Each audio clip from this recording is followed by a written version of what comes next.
Poachers making elephants attack innocent humans. Mosquitoes and hippos are two creatures that come to mind when people think about the insect and animal that kills the most people in Africa. You should be afraid of elephants, even if hippos and mosquitoes kill a lot of people in Africa. I wonder if elephants are becoming more hostile as a result of their frustration at the poachers taking the ivory from their relatives. As they monitor a conflict between people and invading wildlife, Zimbabwe Parks and Wildlife Management Authority rangers are frequently forced to monitor the actions of elephants. One of the 46 individuals murdered by wildlife animals in Zimbabwe this year was a farmer from the Mbire district. The nation of Zimbabwe's expansive nature reserve, Hwange National Park, which is located in the northwest of the country, can support 15,000 elephants. However, according to officials, there are currently about 55,000 people living there, with many of them dispersing in search of food and water. Additionally, the jumbo elephants are ferocious, consuming up to 44 gallons of water each day and about 881 pounds of tree leaves and bark, which is quite upsetting to the already struggling subsistence farmers. We don't want aid. Zimbabwe hosted an African Elephant Summit in May, but it was unsuccessful in bringing the continent's nations together to oppose the city's issued ban on the international trade in ivory. Only Zambia, Namibia, and Botswana supported Zimbabwe's request for authorization to sell off its stockpiles of ivory, which are primarily from elephants who died naturally and are valued at hundreds of millions of dollars. The same nations encourage trophy hunting as a means of funding neighborhood improvement initiatives for those who live close to game parks. We want the opportunity to trade so we can pay for our programs, not to depend on help, Mr. Faro added. Kenya, meanwhile, abstained from the summit because it opposes both ivory trade and hunting. In 2016, the nation of East Africa burned a symbolic amount of ivory that had been seized from criminals and poachers. While Mali, Senegal, Equatorial Guinea, and Burkina Faso have asked cities to raise the classification of elephants in southern Africa to threaten with extinction, further limiting any commerce.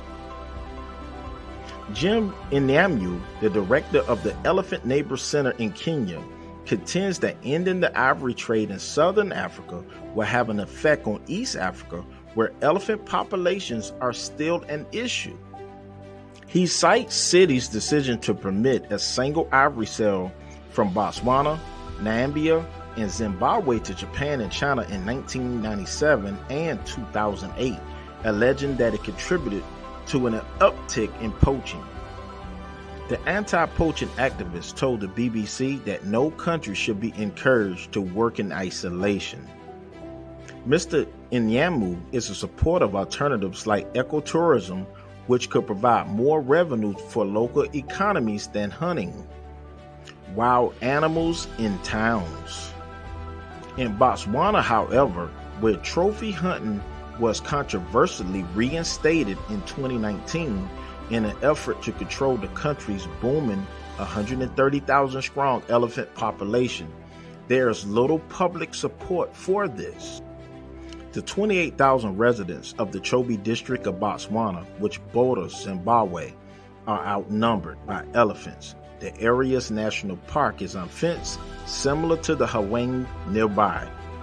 Chieftainess Rebecca Banika, a traditional Chobe leader, revealed to the BBC that her community got $560,000 in hunting profits and tusker meat last year. Despite our pain, she continued, we don't fight the animals because we gain something from them. According to Frank Limbo, a 64-year-old former banker who is now a farmer, sightings of wild animals were uncommon when he was younger, but are now commonplace in the Chobe town of Kasane. A number of his relatives have been killed or severely injured and entire food harvests have been ruined overnight as they stumble into backyards. Additionally, he miraculously survived 2 terrible animal attacks. On his farm, a lioness turned on him in 2004 while pursuing his pet dog. Luckily for him, an armed companion shot the lioness dead. 11 years later, as he was getting ready to plant his crops, a herd of elephants passed by.